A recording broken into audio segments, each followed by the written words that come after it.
I was always a sleeper muscle car guy. Like I always liked the understated, the Pontiac like GT37s with the big engine, but like the hubcaps.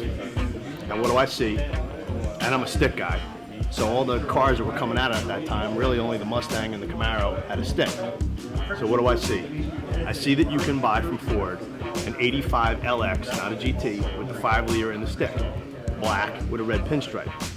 And I'm like, gotta have one. That's the coolest thing I've ever seen. Lightweight, like it's like stock eliminator, drag racer dream, right?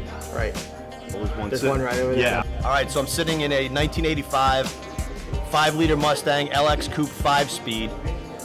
I can remember in about 1984, had to be, reading the Rodden at Random section in Hot Rod magazine, and I saw this exact car, a black 5-liter, 5-speed Coupe Mustang, and I was like, wow, you can get a stripper muscle car in the 80s with a stick shift, with a V8, you can go burn rubber. I didn't even have my driver's license yet, but I knew when I got my driver's license that this is the car that I would have.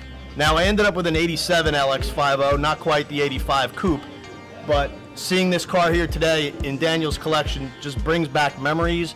I'm just incredibly enthused to even be able to sit in one. It's got 1,111 miles on it. I would like to go out in the parking lot and burn some rubber with it, but I don't think that's going to happen right now.